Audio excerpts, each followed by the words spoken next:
Fredrick Nwabufo, a journalist and columnist, is my next guest. Good to see you, Fredrick, and thanks for your time. Looking at the papers, 25 days to the election, quite a lot happening. Front pages, columnists, editorials, and it's all about the election. I started asking questions of Felix Moka, asking if the party is ready to win an election. Now, you've been gauging happenings in Nigeria. Make a sense of what this first petrol scarcity is about. You live in Nigeria's capital, Abuja. How are the people, managing with a very deteriorating situation of their inability to get petrol at the moment? Thank you very much, Sulaiman Aledeh, for having me. The petrol scarcity affects everyone. It's been protracted. It's not happened like this before. In the 8 years of the Buhari administration, I believe this should be the longest ever. And like the party APC spokesperson said, there is no ruling out or discounting the influence of saboteurs or people who would want to make a political advantage out of what is happening. But the good news is that the government is on top of the situation. The government is acting decisively on the problem, and I believe the problem is beginning to disappear. So it's a real problem. It's something that everyone faces, but we have a sensitive government that is listening to the people, that is attuned to the feelings, the well-being of the people. So it's good that the president set up a committee to address the problem, to look into the challenge, and I believe we are beginning to see that the problem is beginning to dissipate gradually. And the APC candidate spoke first. He thinks strongly that his aspiration is being sabotaged by some unnamed persons, specifically owing to the petrol scarcity and the inability of Nigerians to also get the redesigned currency. Yes, I believe so. We are in an election season. And some persons, particularly those in the opposition, will do anything to get political advantage. And we can't discount that. It's a huge possibility. People working in cahoots with fifth columnists trying to sabotage the efforts of the government. So it's normal, it's expected. But like I said earlier, it's good that the government is not resting on its horrors. It is active. It is preemptive in taking action against this problem. So yes, there is sabotage. I perceive it. There is obvious sabotage. It didn't happen 5, 7, 6 years ago. Why is it happening now? A few weeks to the election, and so of course, any politicians will do anything to win an election. And the current situation, of course, is to the disadvantage of the ruling party. And so we expect that, of course, members of the opposition will be doing this to gain political advantage. So you cannot discount the fact, it's clear.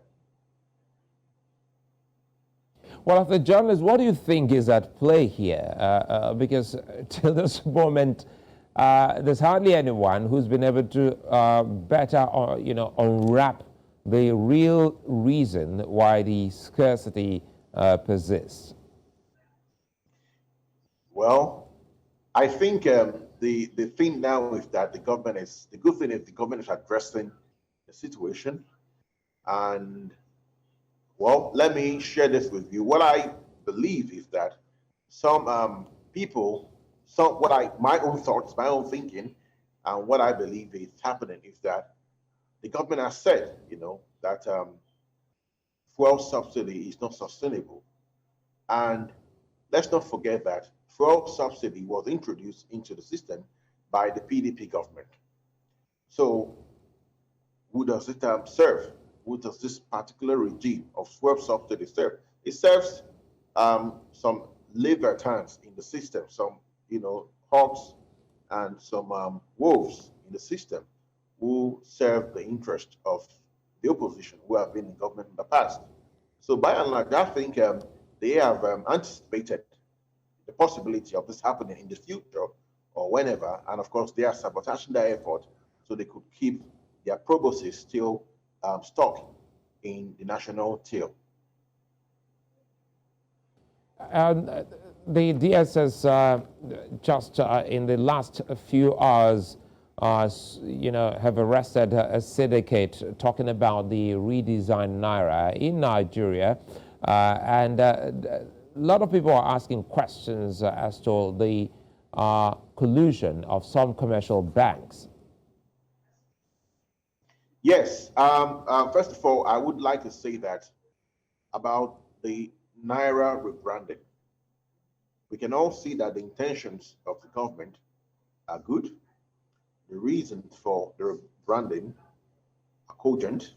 And of course, we know the reason. Let me mention them. And that is one, for effective monetary policy. About 84% of our currency in circulation is outside the banking system. And the CBN cannot have an effective monetary policy, cannot control inflation with that sort of money outside the banking system, about 2.7 trillion. That's a huge. I think the CBN announced a few days ago that it has been able to mop up about 1.7 trillion, which is one of the good things this particular policy is bringing to light. Then, the current crisis we're experiencing now, of course, is still the effort of sabotage, of people seeking to derail the good intentions of the government. The CBN said it gives commercial banks daily 30 million naira, new naira notes daily.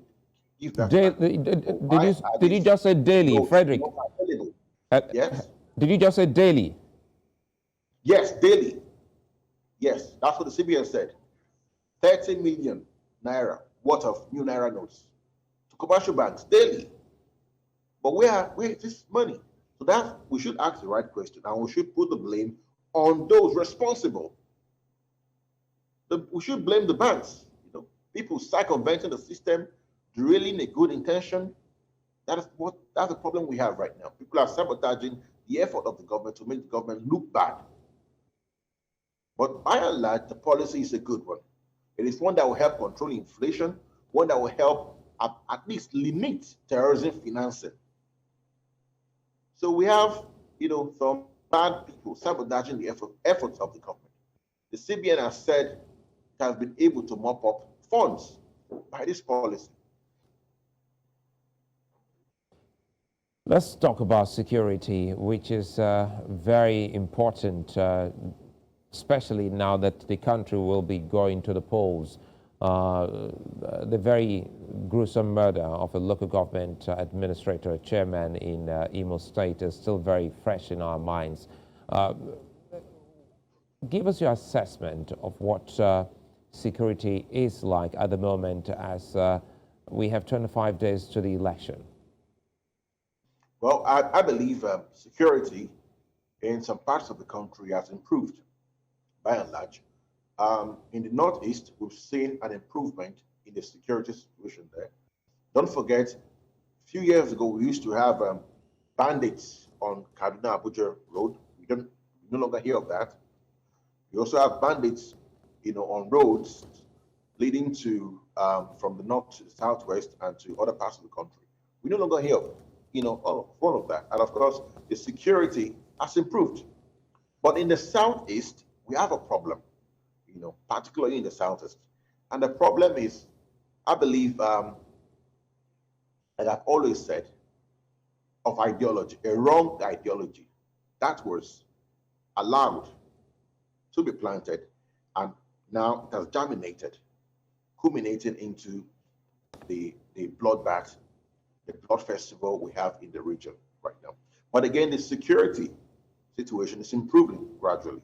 We no longer hear the killing of police officers like before, or the assault on government or public facilities.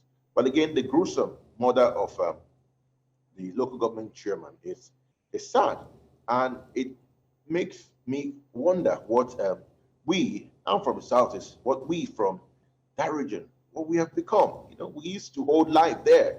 Life used to be sacred to us. It's a sacerdotal principle that you do not kill another person, no matter what. So it's really, really disheartening and appalling to see young people taking other people's life over agitations and over, things that are senseless. So but by and large, the security situation is improving. It's improving. It has improved, and I believe before the elections it will get better. And let's talk about the people, specifically the first-time voters and those who are still scrambling, to get their permanent voter cards.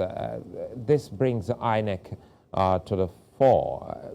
How is it going for a lot of people? Because for some we spoke to here on the show, they still have some hell of a time to, getting their voter cards. Is that the same in other parts that you have tried to cover? Well, for me, I think there is a bit of rush, but of course, we have our own part of the blame. I need to say this clearly. We wait until the 11th hour to do some of those things, when we could have, gone to get the PVCs, way before now. But I think INEC is doing a good job so far. I believe the Electoral Commission has been transparent in the process. It has been working assiduously to ensure that there is a hitch-free election. Also, with the mock exercise coming up shortly, I believe INEC is doing its best, and we expect the election to be free and fair. We expect the election to be to reflect the wishes and aspirations of Nigerians. Speak to us on the developing story from INEC. INEC is set to conduct what it calls a mock accreditation in Delta State.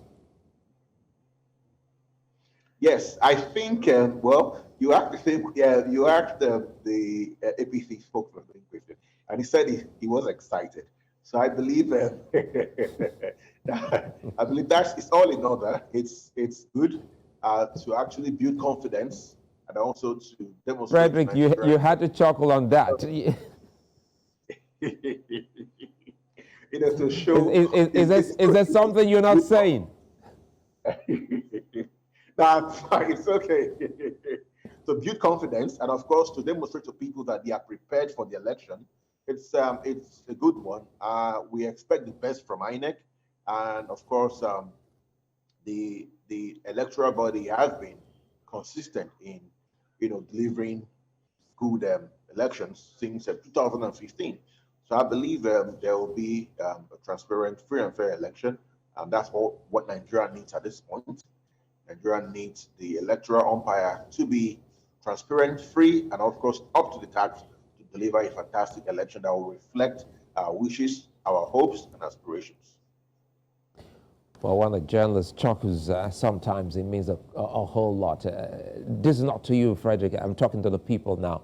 So perhaps I'm trying to listen to what's not being said, and it can be louder. Now, let's talk about the conduct of politicians. The conduct so far, going through campaigns, appearances on radio and television, and of course, writing opinions, editorials. Looking at the political climate so far, how beautiful or otherwise has it been so far?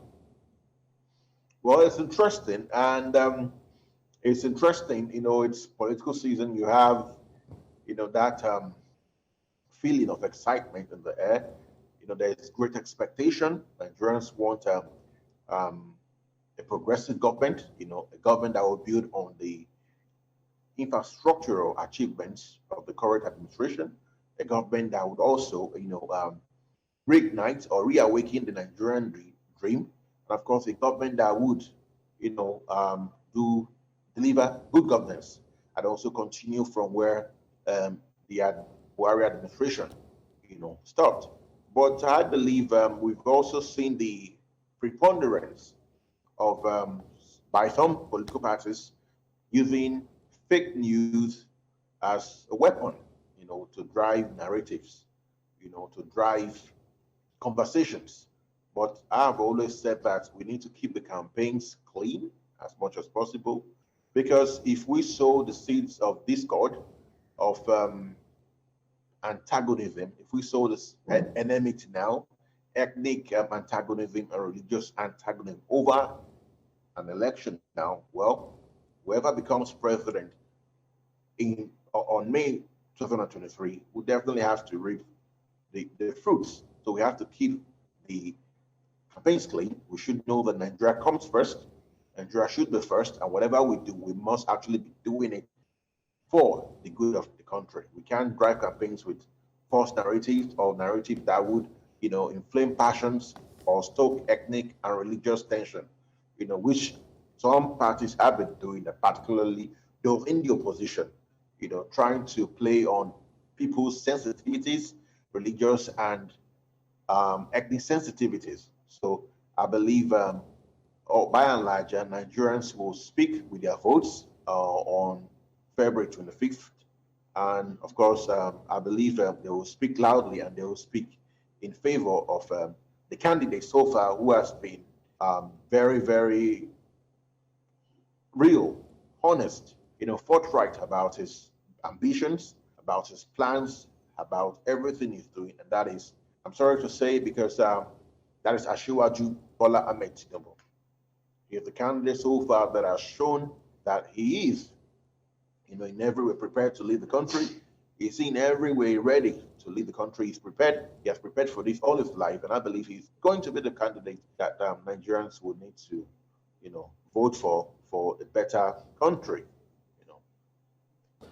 Well, Fredrick, I'd like to thank you for your time. Many thanks for speaking with us. Thank you very much.